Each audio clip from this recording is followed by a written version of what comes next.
What's going on? Facebook Live, YouTube boys and girls of the podcast platform. Welcome back. New year, new season. Hi, Jay. Hi, Brian. I thought you had more coming. I thought I did too, and I kind of drew a blank. It's been a long day. I'm on the road. Obviously, I'm in a hotel room. I'm not in the normal office at home. I've been at the 2023 Archery Trade Show Association show. So it's been a grind, but it's been fun, and looking forward to doing the next one down here. What have you been up to, man? Oh, just chilling. Hunting season's over out here. Dealing with a new dog. Oh yeah. It's funny. It's like there's such a romantic side to wanting a dog. I mean, I grew up with dogs just like you did. I'd have very large lapse of time without one, and now I have one. Sure. And it's a little bit of a learning curve again. Kind of forgot all the stuff that goes with it. Regretting having one now? I'm not saying I regret it, but there are moments you're just like, there was a moment in time, and I could just sit on the couch and not have to worry about when the house was silent. Yeah. So it's fine, man. We rescued this hound mix. He's about 11 months, 12 months. So still basically a puppy, of course. But, sure. He's got a good demeanor and everything. I mean, I don't know. He's pretty good pooch. He's only about like 30, 32 pounds. Nice. Yep. Good stuff. I like it, man. I like it. Thanks everybody for tuning back in. We definitely enjoyed the holiday break. We hope you guys had an epic Christmas and a happy New Year, and getting you guys off on the right foot. We got Richard DeVries in the house. He said, missed you guys. Hope your holidays were enjoyable. I owe you a phone call, Richard, which reminds me. We might have to wait till he gets back. Yeah, I keep seeing pictures of him drinking fruity drinks on a beach down in the Caribbean or something like that. He's in Aruba. He's in Aruba. Is that where he is? Next 3 weeks, dude. Oh, rough life you got, my friend. I know. It's no wonder why he's like tuning in. He's probably half in the bag, enjoying life. But it's probably like noon out there. I don't know. I don't even know where it is, dude, geologically. So no, I think they're on Eastern time zone. Is it Eastern? All right. Yeah. Yo, tackle fishing adventures. But every year, this has been like a tradition for I think like 3 or 4 years now. We always like to kick off the year with our man JD Desrosiers. He always brings a positive influence and vibe to the show, and we like having him on, catching up, just shooting the breeze. We've all been good friends for a really long time. So we got JD in the house tonight. You got anything else you want to bring up before? No, let's just get JD in here. Yeah, I got one thing. We did have some schedule changes this year. We moved some stuff around in the schedule. We got some new segments to Paddle and Fin. So I hope you guys are looking forward to that. I know the first episode of Director's Cut with Justin Hausner, talking to specifically tournament directors and what makes their tournaments work and things like that. That'll air next week, Saturday. And then we also have a new segment called Crossover Outdoors with Randy Newton. And there'll be some interesting things there. I don't want to release too much, but he should have his first episode out soon, and that'll be on a Friday afternoon. So thanks, everybody, for being here. As always, if you guys have any questions or comments, drop them in the comment section below. If you guys are listening on the podcast platform, thank you for being here, and we appreciate you guys. And it's good to be back. Whatever podcast platform you're listening on, make sure you drop a rating down there. But without further ado, the man, the myth, the legend, the brother, JD Desrosiers. What's up, buddy? What's happening, guys? Good, man. It's good to see you, brother. Good to see you guys. Hope all's well. I mean, I hope you can see us with those glasses on, bro. Just saying. Yeah, I got you. It's good, man. How was your holidays? How's the family and all that good stuff, bro?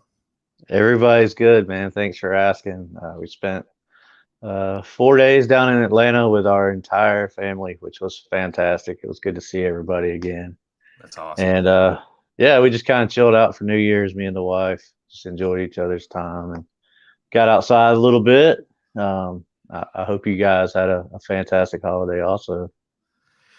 Yeah, I think New Year's, me and the wife were in bed by like 10:30.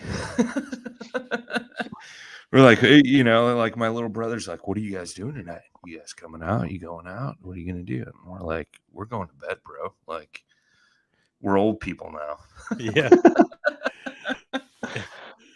It's funny, like how it just turns into like it's just another day. Like, Yeah. when you're younger, like I gotta go out and do whatever, get drunk and this and that. Yeah. Yep, it changes quick. Yeah, it's good to not have to live that crazy nightlife anymore. It's more things in life to enjoy and do for sure. Like a bed.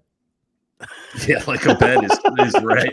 Like a bed and like not having hangovers and things like that. That is for Don't miss sure. that at all. Yeah, yeah, I'm right there with you. Right there with you. Right there with you, man.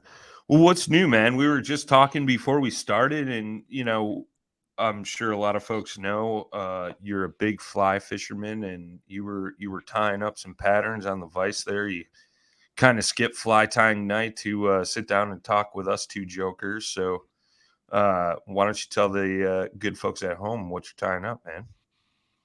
Yeah, so my vise and setup's right behind me, and I'm going out Sunday, so I wanted to get a couple nymphs tied up. So I was tying a newer pattern. It's called the Batman. It's basically turkey biots, a bead head, and some purple dubbing. It's really really cool looking, flashy. Yeah. I'm a big fan of purple for some reason. I just Okay. gravitate towards purple nymphs for some reason, and then I was tying up. I always, when I'm behind the vise at home, I've got to tie a couple foam flies. So I banged out a GFC hopper tonight. I don't know if I doubt I'll use it this weekend. I mean, it could be good as a dry dropper, but probably not. That's more of a spring, summertime pattern for us. I throw tons of foam in the backcountry Sure. when I'm chasing blue lines. So always keeping that box fully stocked up and ready to go. Yeah, you guys probably don't get the super cold weather like we do up north. Well, I should say I do up north now. Mr. J's in Tennessee, down in Knoxville. But I mean, you're in South Carolina, and you guys aren't getting a bunch of snow and stuff, or are you up in the like mountain ranges and stuff where you're going fly fishing and stuff? It snowed a little bit mid-December around up in the mountains, in the high country Sure. of the mountains. No, I mean, we've only had one cold snap here in South Carolina, and right around, well, it was actually Christmas weekend. It dropped down to like 9 degrees or something. But with the wind chill, it was it was like -2, -3. I think that But was the whole country, dude. yeah. I mean, but no, like today it's 65 degrees outside and drizzling rain. That's our problem. We've got tons and tons and tons of rain this fall and winter. Oh, too much. I've heard that. I think I was talking to Jimmy Skinner the other day, and he said a lot of stuff in Alabama is just blown out and flooded, and the water's crazy high. I know he was saying, I forget what lake it was, and I don't want to speak, but he said normally this time of year, water levels are at winter pool, and he's like, it's at like summer pool right now, if not above. And it seems like the South has really just gotten pounded and pounded with rain. Yeah, like sorry, go ahead. No, I was just going to say, which is just nuts. It's crazy. Like we had in December like almost 2.5 weeks of solid rain. I think it didn't rain one day, and then we caught a break for about a week, and then we caught another day of rain, but it dropped 4 inches in 24 hours, and I was like, "What is this? Is ridiculous." Yeah, Chris Cabral. I've seen this too. He says we are flooded here in California, which I guess is kind of a good thing. I'm curious to know what Californians think on this, because like they've gotten a bunch of rain and snow up in the mountains, but they've had such a bad drought. But because of that drought, I've seen like mudslides and things like that out there, which is just nuts. And hopefully those reservoirs are filling back up with water. I know, I'm sure we've all seen photographs of like how low those reservoirs are out west, which is just nuts. Yeah, there's I think it has a lot to do with the El Nino and La Nina transition, because now we're going into more of a wetter, like warmer, wetter situation, and California is getting pummeled. I think the Sierra's got like 20 feet of snow on like that first big storm that came through. Yeah. So the wizard himself is in the house. He says it's been pretty crazy, but we need it. And then Chris also replied that the reservoirs are filling fast. So. Yeah, it's like that cycle that people I get used to it, man. I think it's just the way it's going to be, and it has been for a while. It just gets worse. I mean, and then we just had like that storm. I think it was the first storm come through here, which I'm sure JD's been getting some of it now. Sure. We're about to we got some hard rains here. Our brother from another mother, Walton Doyle, in the house. He says, "What's up, JD and Brian?" He doesn't like Jay. Just saying. Okay. What's up, Walt? Nobody does. I do. I pay Brian to be on here. I like you, Jay. I like you, Jay. You like me because my money's green. It's fine. You got money, bro? If that's the case, your friendship dues are up. Yeah.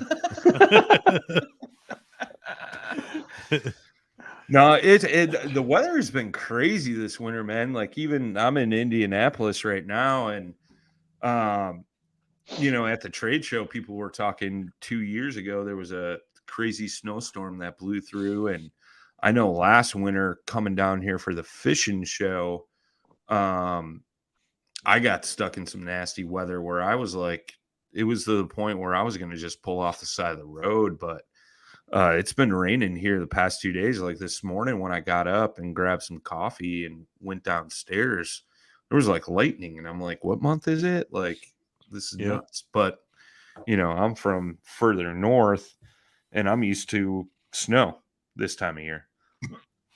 So it's been wild, man. Been wild. But so what's your plans for this year, JD? Like last time we had you on, we talked about your media company, Immersive. Like how's that going and things like that, man. Yeah, Immersive's going pretty well. We've got several social media clients that I'm managing currently, and doing some prints, selling some prints, moving some prints, taking a lot. Yeah. I did a huge photo shoot up in the backcountry back in the fall when the leaves were in peak. I got up at like 4:30 in the morning.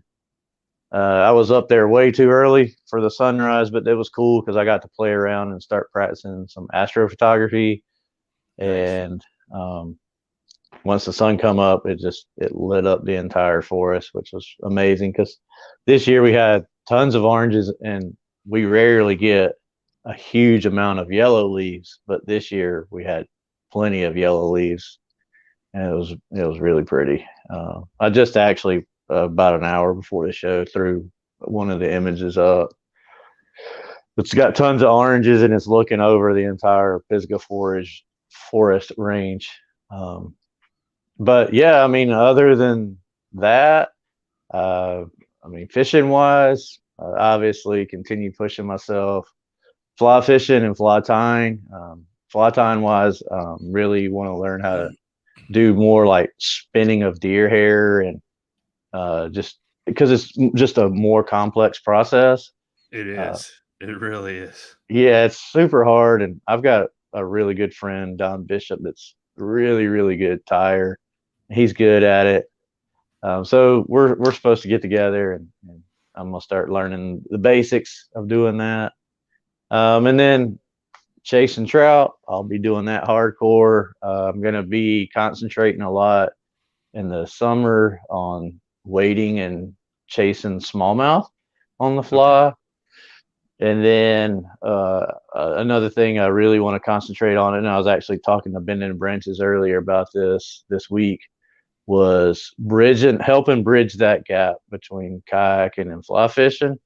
There's, I don't want to say there's a huge gap there, but there's more conventional guys than there are fly fishermen.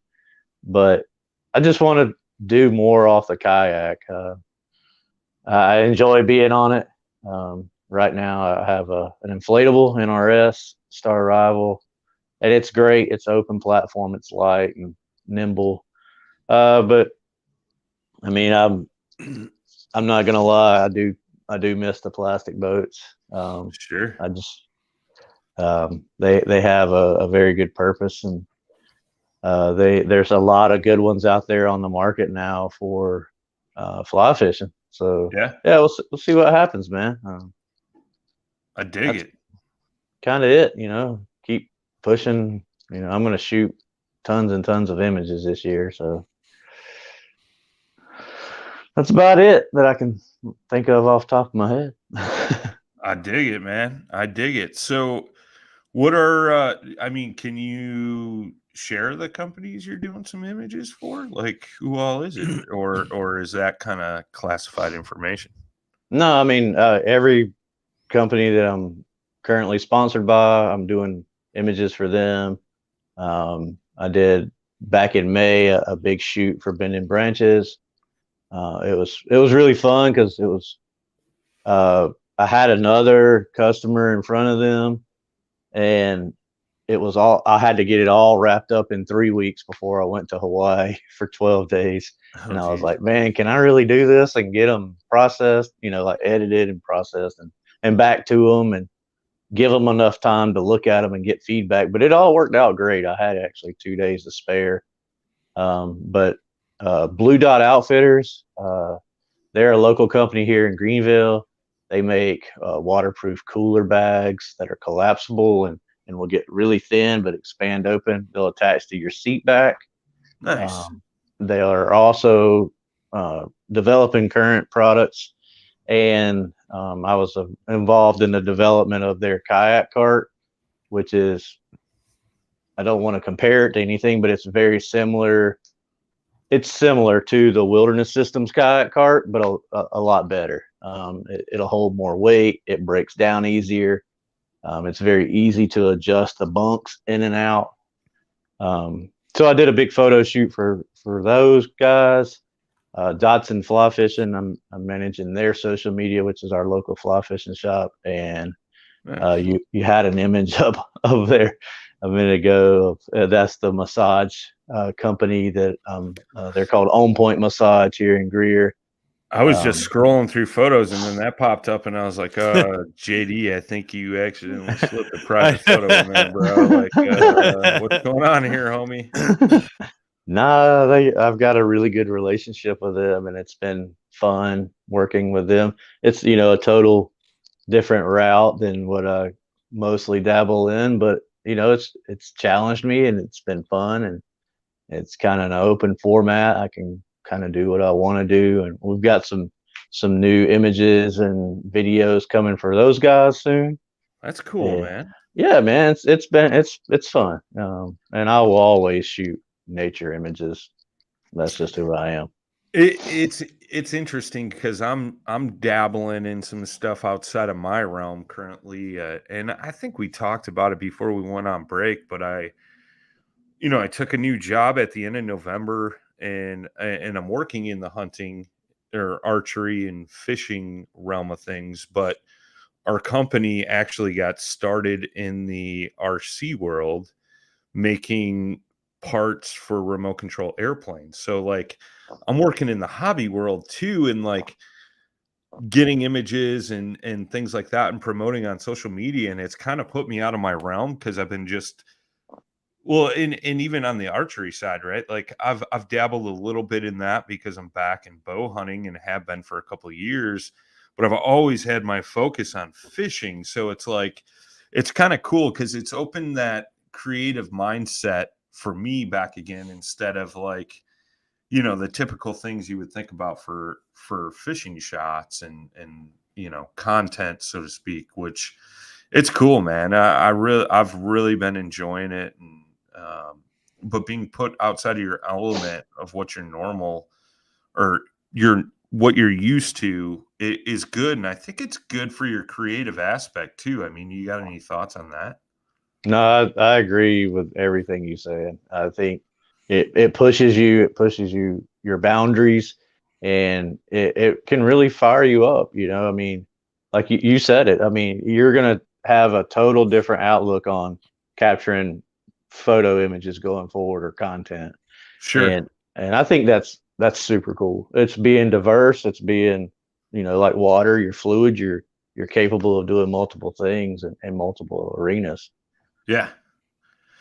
Yeah, it's been an interesting journey thus far, man, and it's I definitely appreciate it. It's definitely opened my eyes. I think a lot of times we all get so focused on this, right? Instead of opening the blinders that we get put on and, you know, taking it all in and coming at it from those different angles, you know what I mean? Definitely. And I think we've all been there too. You know, Yeah, we've all had our blinders on at some point. sure, sure. Jay still got his on. Can you see us now, Jay? What? Sorry. No, it's interesting, man. But so you've been out fly fishing a bunch, doing a bunch of social media promotion. That's awesome and good to see. It's good to hear that immersive's kind of lifting off the ground for you, which is awesome too, man. Yeah, I But appreciate it. what so you got any big fly fishing trips or anything like that planned for this year? Uh Possibly gonna go out west. I keep saying it, but it looks like it may line up. I've kind of got the green light from the boss to go ahead and go. Oh It's just a man. matter of when I want to go and where. If I don't go out west, then I'm probably going to run up to like West Virginia and fish Shenandoah, Nice. the creeks and everything up through there. Uh, and then we were talking at Christmas about maybe possibly doing a family Christmas trip next year to like Puerto Vallarta or somewhere. And if we go there, then yeah, you can bet your bottom dollar I'm disappearing for a day. I mean, you got marlin, mahi, and roosterfish all right there at your fingertips. That's awesome. That's awesome. So yeah, I want to still. I would love to still go to I want to go to Argentina so bad. I can't stand it, but that trip's usually in March, and it's about 5K, not counting your flights. So Oh wow. yeah, it's expensive. So I'll just have to plan that out. But I do definitely want to go. But we're planning a big trip for next year, me and my wife. So that's Nice. all in the planning stages. So I think every year we're going to try to do like a really big trip. Like last year we went to Hawaii. So yeah, we're looking at possibly going to another country for a Nice. while. That's cool, man. That's cool. Nicholas Beltran's in the house and he's asking, when are you coming down to the South? I know he's in Florida. Mhm. I live in the South, Nicholas, man. You want me to come to He's the asking way south? Yeah. Yeah, he wants deep me come. South. Yeah, he wants me to come to the tip of Florida. Man, I'd love to come down there and chase some peas and some Oscars and cichlids and whatever else, clownfish, knifefish, whatever. Well, Let's do it. He's the man for peacocks down there. That's for sure. He's always posting them up, man. Yeah, I wanted so bad before Kwanzaa passed away. That was one of my like hard to dos was to get down there and fish with him. And I was so close to making it happen before he got sick, but I Sure. miss it. And every time I see a peacock, I think of Kwanzaa. Yeah, I'd love to get down there and fish with those guys. I thought I was going to have a chance to do it in early December, but we wound up not making that trip down there. Right on, man.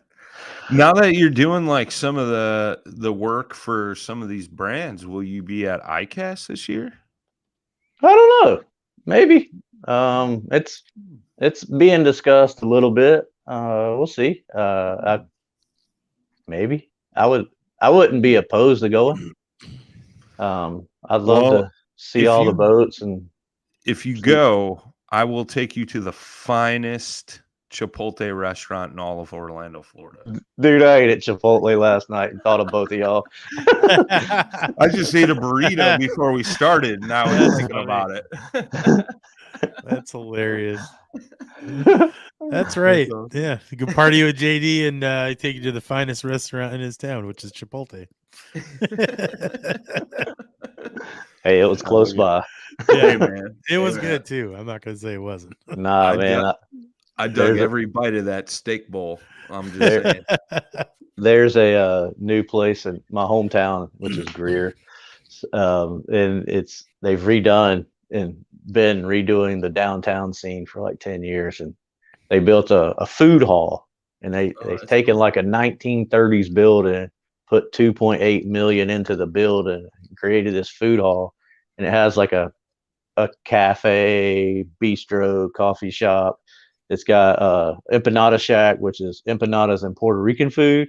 And then my boys from Jamaica Me Irie opened up a spot in there. They have sushi and like ramen. And then in the back in another building, it's like craft beer, wine, and Louisiana food.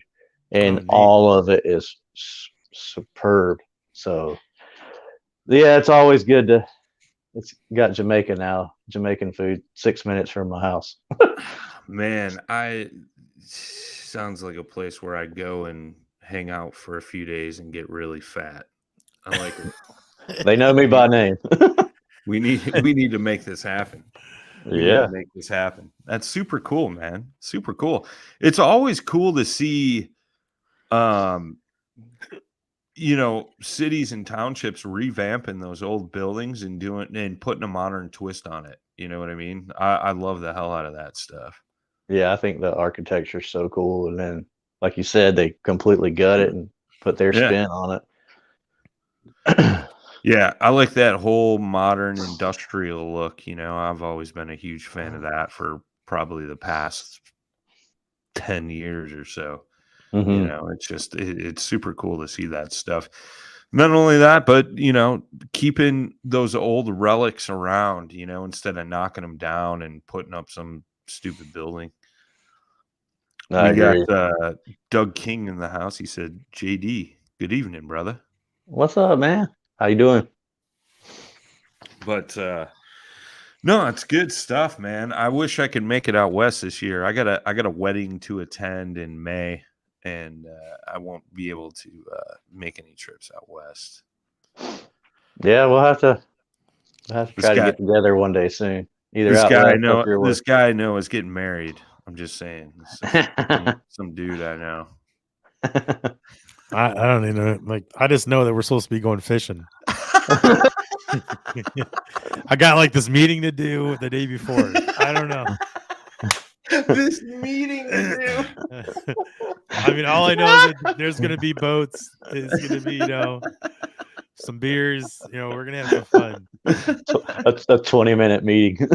Yeah. It's going to change your life forever. Yeah, pretty much. Yeah, that'll be the 20 to 30 minutes to be more approximate, but that'll be the most expensive 20 to 30 minute you ever have in your life. That's for sure. Yeah, definitely. I even thought maybe we could squeeze in a little turkey hunting there. It's turkey hunting season still. It's the last weekend. I'm just saying. Oh boy. We can call some turkeys from the Obey River. Just saying. It's private land all around the shores down there. That could happen. Yeah, well, you mean public. Public. Yeah. My bad. Yeah, it's like we're just gonna go ahead and break the law. It's Yeah, fine. it's all TVA land down there around Yep. the shores of Dale Holla. Yeah, we already seen those turkeys over there too. So Yeah. I don't know. That thought passed my mind. So just do the meeting, do some fishing, turkey hunting. I like it. Do some fishing, do the meeting, do some turkey hunt. That's a guy that sounds dedicated to his soon to be had wife, you know. Hey, it's all good, man. Oh, that's good stuff, man. Good stuff. No, that's cool, man. So when you go out west, if you go out west, are you planning on hitting Colorado? Are you gonna go Wyoming, Utah? Like, what are you thinking? Probably Colorado and Wyoming, because Nice. where my buddy's at, he guides in Rand, and it's Okay. very close to the Wyoming border. Sure. So yeah, that's probably where I'll wind up going. Unless me and my wife decide to go out there, then we'll probably stay in Wyoming, and it won't all be about fishing. It'll be about, do Yellowstone, do the Tetons, do some fishing, do some more fishing, go to Sims and Bozeman. And then I would like to, if we do it, I'd like to run up to Glacier National Park. Nice.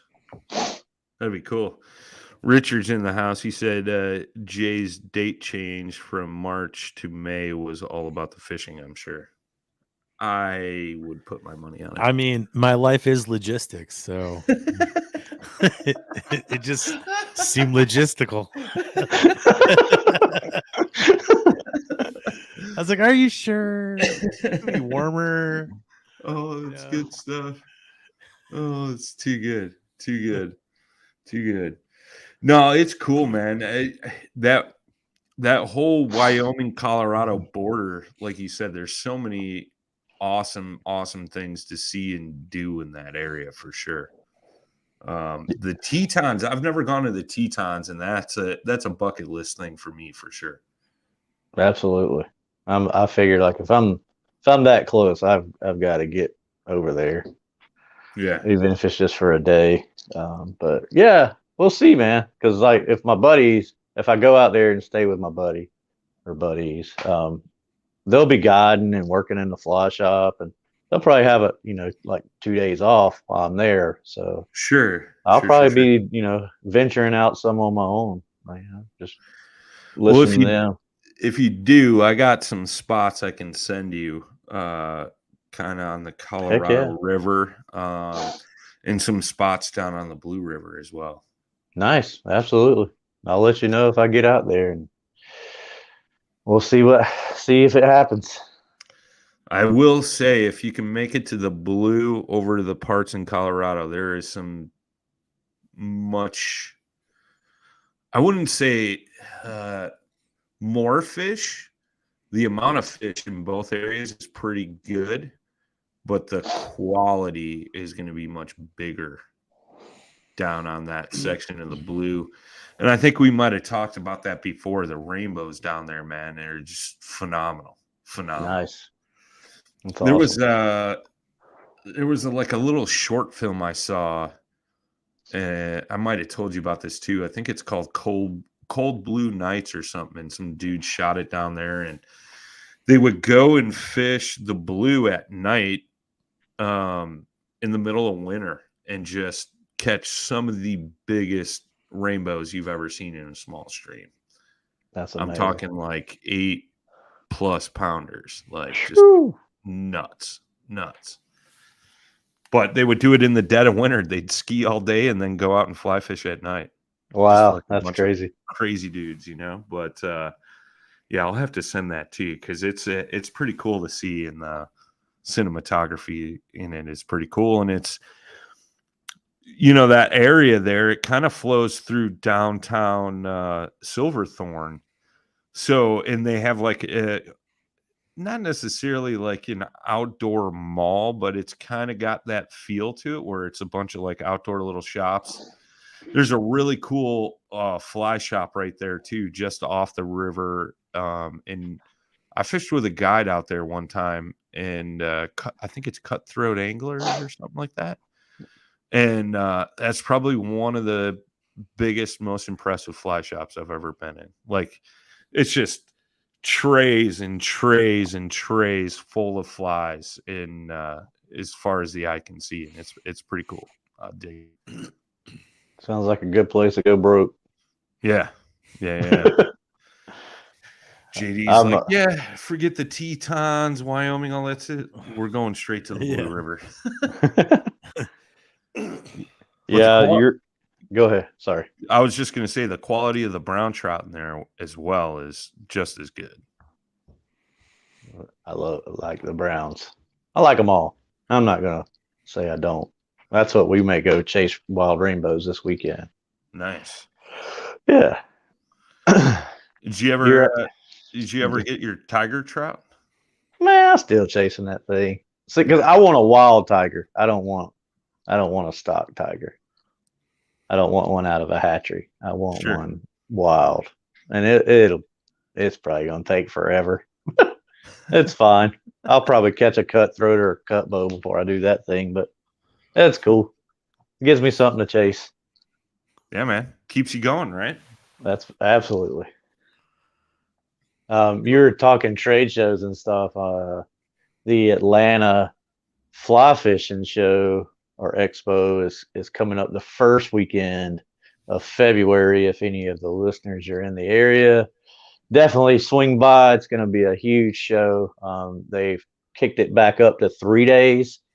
They've got huge lineup of fly tires. They call them celebrity tires, but they're really just premium. You're very, very good sponsored fly tires. Like Tim Flagler's going to be there. Jeff Rowley's going to be there. Santeo. But Tim Flagler was 2022 Fly Tire of the Year.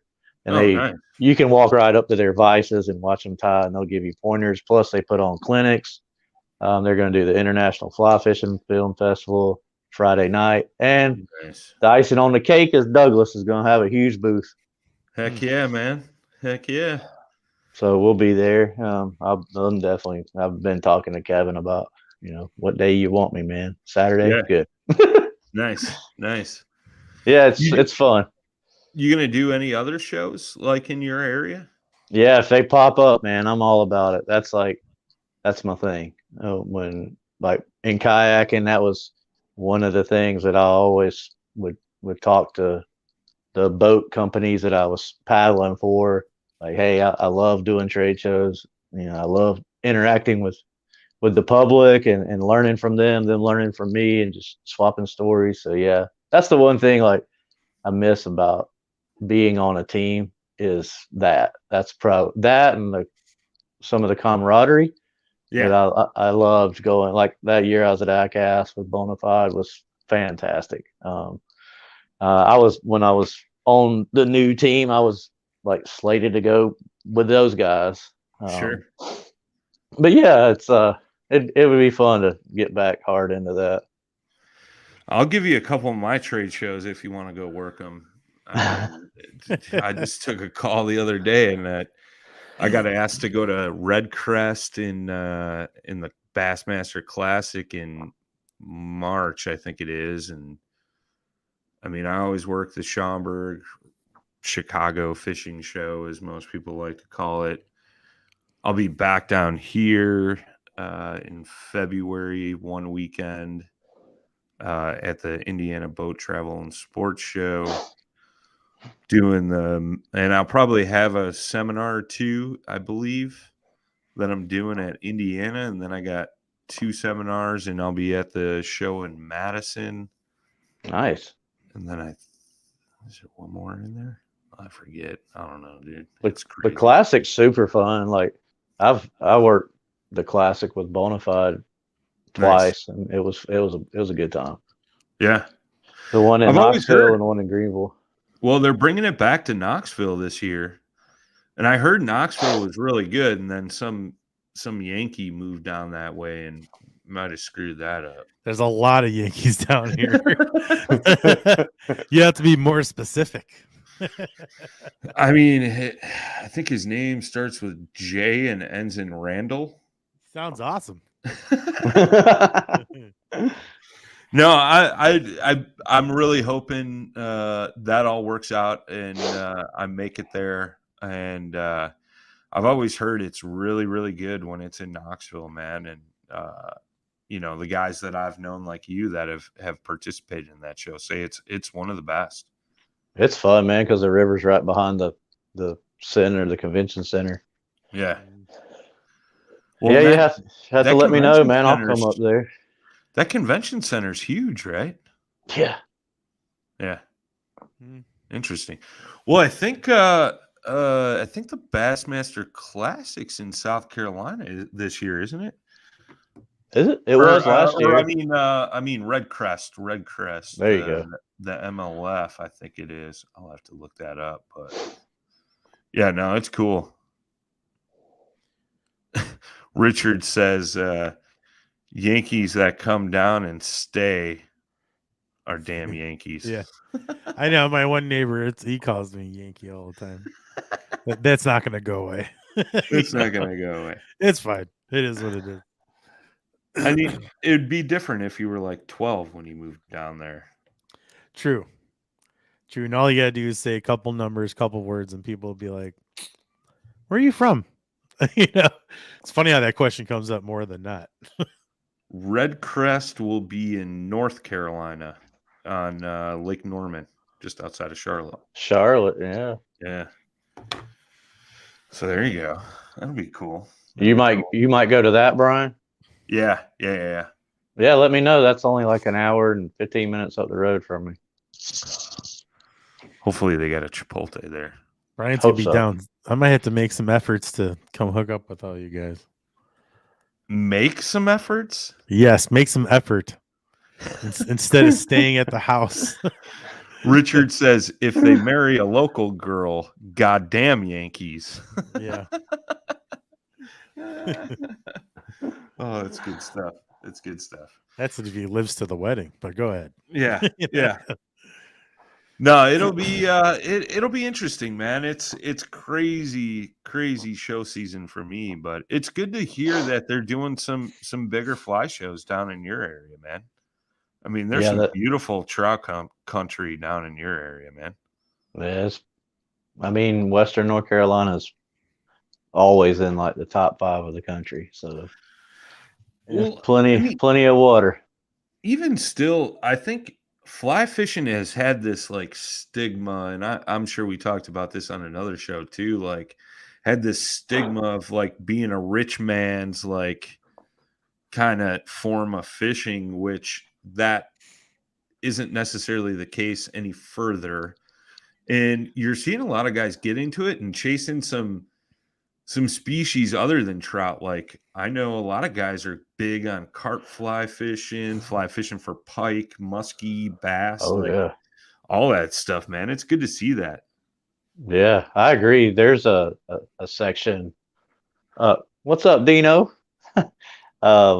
There's a section of the French Broad, just in Asheville that it's got muskie in it, but they're a fish of 10,000 cast, but there's some huge ones. There's 40 inches roaming around in there, and you're throwing. Where's my camera? You're throwing streamers, that are 8, 9, 10 inches long. It's like casting a wet sock out there. But yeah, that's why I want to dabble more into like. I love to fish for panfish, for huge bluegill, like on my 3-weight. That I will always do that because it's so much fun and it's in my backyard. But I really want to concentrate, like I was saying earlier, on chasing smallmouth on the fly. I think that'll be a good venture for me. It'll teach me new techniques, and I think it'll also help me further myself when I go start fishing saltwater. You got shoal bass up in your area, or is that more Georgia, more south of you? This Georgia. Yeah. That'd be fun. I could get behind that for sure. Yeah. Yeah, I know there's a big shoal bass craze with everybody down in that Georgia, Alabama area, Mm-hmm. And then like Brian, Adam Cawley real well, and he lives in Augusta, and man, he's sitting on a really nice fishery for multiple fish, but he's got that smallmouth fishery down there it's really, really good. I floated it with him a long time ago, and it was incredible. I mean, you're sticking 19-inch smallmouth down there out of your kayak, and it's a lot of fun. Dino says he could hook you up on some shoal bass. Yeah, man. I've fished with Dean before. We've had a good time, man. We've always, me and Dean go way back. I always so when see him at the Bonafide shows and stuff like that. He's got a big heart, man. Yeah. We go back. I met Dean at Westbrook when we just started the prototypes for Bonafide. And he fell in love with him, and now he's on the team. So good for I'm happy for him. It's cool to see his whole venture come full circle. Yeah, buddy. Yeah, buddy. So we're talking kayaks. I'm a prod the kayak world. So what you guys what would y'all think would be the best kayak out or kayaks out for fly fishing right now? I'll be biased. Yeah, go for it, man. You know I'm going to say new canoe. But on the flip side, any kayak that's got a nice open deck platform like the U-Pick, Crescent Shoaly, Mayfly, CK1 by Crescent, any of the new canoe models. Yeah, any new canoe. But yeah, I think anything that's got that open deck platform where you're not going to get hung up on something. I think the new Bonafide RVR, that's got a full open deck up in the front. I think it's got a hatch up front, and Dean could probably answer that. It does. Yeah. Speak of Crescent Kayaks, and Drew Gregory shows he was. up in It's the like chat. he was just waiting. He's got what? He's got like a bot on his computer. He just sits there. Oh, there you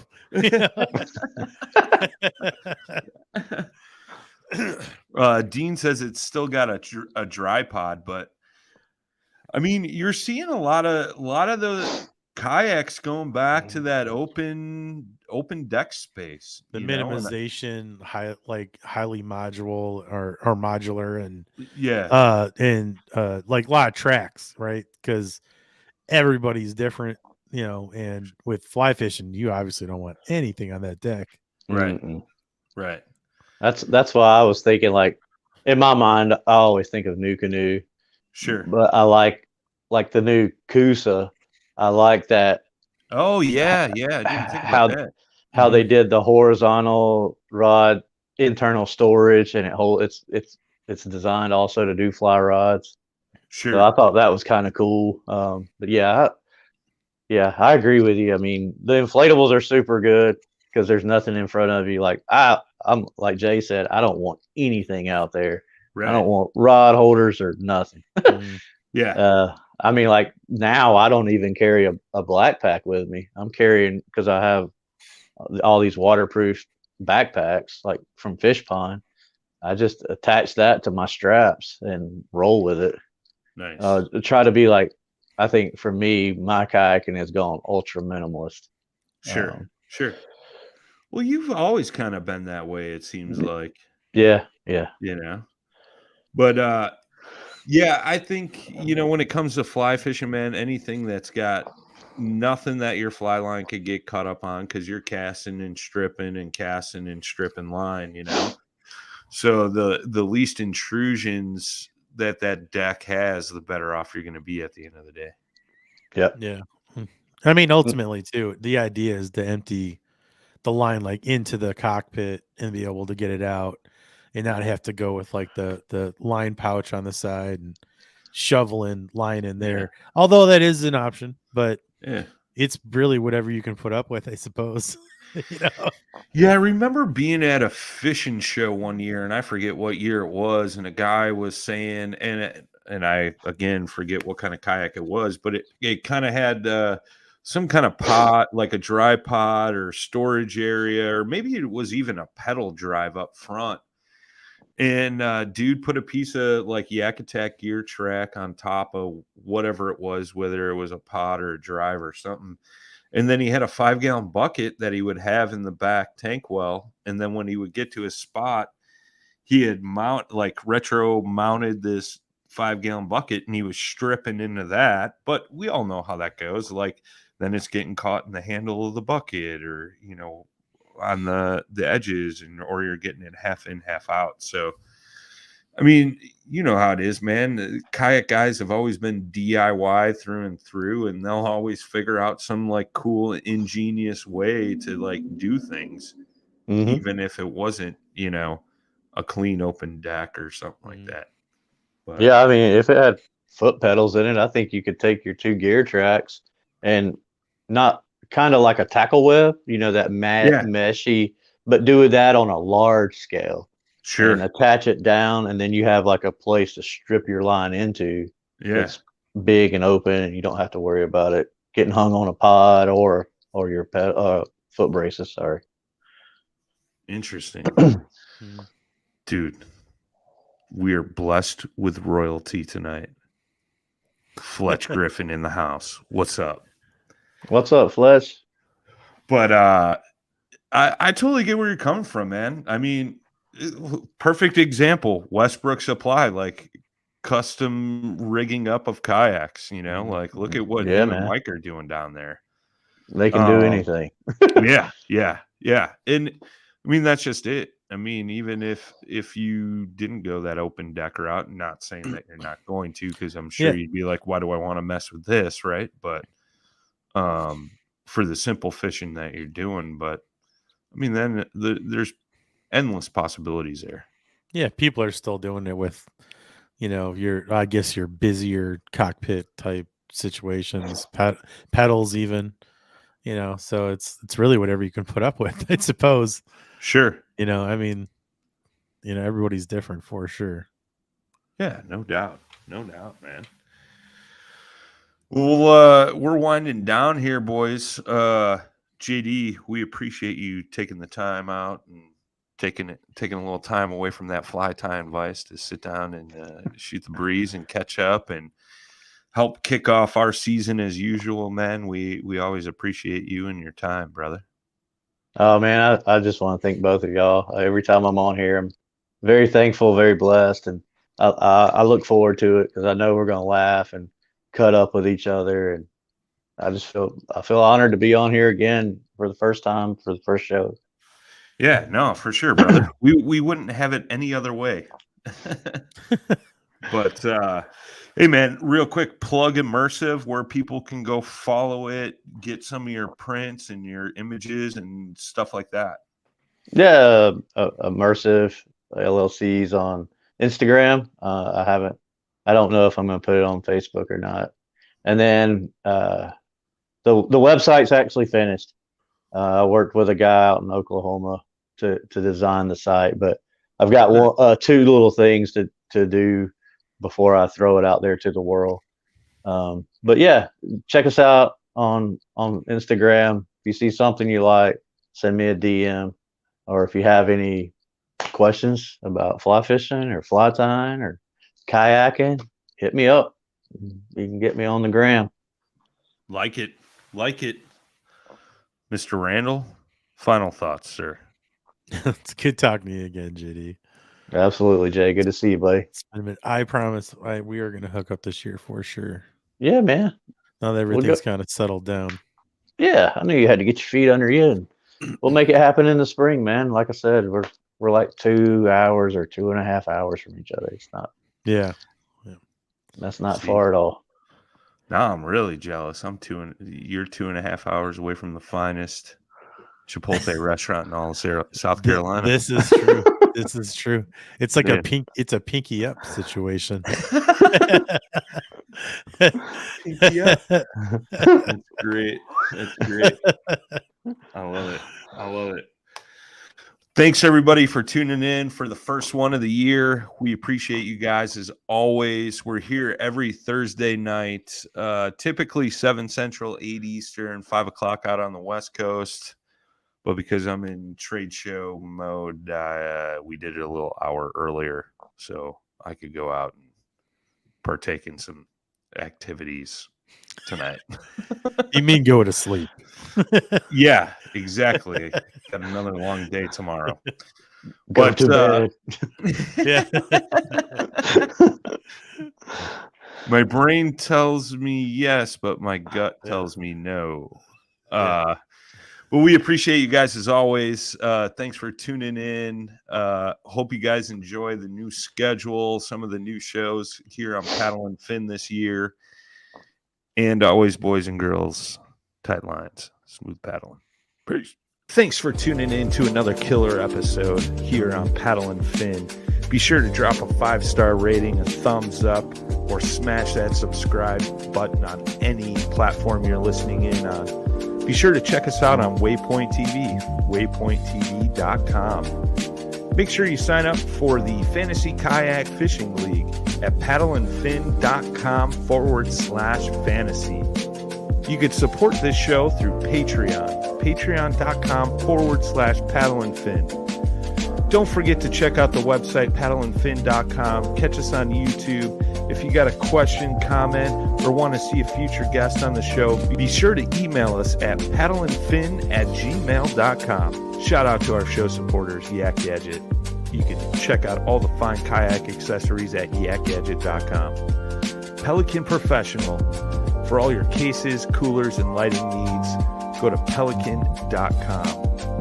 Rocktown Adventures, your Midwest premier paddle sports destination. Go to rocktownadventures.com. Eastport Marina, the beautiful destination on Dale Hollow Lake. If you're looking for lodging, kayaks, kayak accessories, or anything fishing related on the beautiful Dale Hollow Lake, go to eastport.info. And Jigmasters Jigs. When in doubt, get the jig out. Go to jigmasters.com and fill your tackle boxes today.